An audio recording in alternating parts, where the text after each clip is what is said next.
South ఇండియాలోని అతి తక్కువ ధరలకి రత్నాలనందించే ఏకైక సంస్థ 6JVR.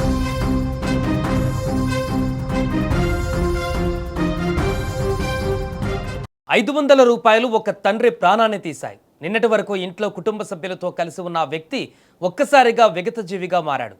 కారణమేంటో తెలుసా? కేవలం కనిపించకుండా పోయిన 500 నోటు. అవును, ఆ డబ్బు తన తండ్రి దగ్గరే ఉందని అనుమానించిన కొడుకు ఇవ్వాలని పట్టుబట్టాడు. తండ్రి నిరాకరించడంతో కన్న తండ్రి గొంతునే కత్తితో కోసి దారుణంగా హత్య చేశాడు. 500 కోసం తండ్రిని చంపేంత కోపం ఎందుకు వచ్చింది?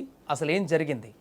కర్ణాటకలోని బీదర్ జిల్లా భరూరుకు చెందినటువంటి శంకర్ అనేటువంటి 70 ఏళ్ల వ్యక్తి సంగారెడ్డి జిల్లా జహీరాబాద్లోని అల్లిపూర్లో తన కుటుంబ సభ్యులతో కలిసి నివసిస్తున్నాడు. అయితే బుధవారం రాత్రి శంకర్ కుమారుడు తుకారాం తన 500 రూపాయలు కనిపించడం లేదని గుర్తించాడు. ఆ డబ్బును తన తండ్రే తీసుకున్నాడని అనుమానించాడు. డబ్బులు తనకు ఇవ్వాలని తుకారాం తండ్రిని అడిగాడు. నేను తీసుకోలేదని ఎంత చెప్పినా కూడా కుమారుడు వినలేదు.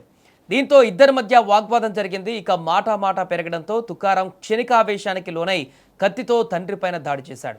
గొంతుకు తీవ్ర గాయం కావడంతో శంకర్ అక్కడికక్కడే మృతి చెందాడు. విషయం తెలుసుకున్న స్థానికులు వెంటనే పోలీసులకు సమాచారం అందించారు.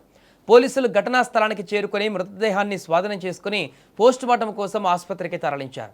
ఇక ఈ ఘటనపైన కేసు నమోదు చేసిన పోలీసులు దర్యాప్తు ప్రారంభించారు. తండ్రి హత్యకు దారితీసిన పరిస్థితులు, ఘటనకు సంబంధించిన పూర్తి వివరాలను ఇప్పుడు సేకరిస్తున్నారు. కేవలం 500 రూపాయలు, కానీ ఆ డబ్బు కోసం జరిగిన గొడవ ఒక తండ్రి ప్రాణాన్ని తీసింది. క్షణికావేశంలో తీసుకున్న నిర్ణయం ఆ కుటుంబానికి జీవితాంతం మిగిలే విషాదాన్ని మిగిల్చింది.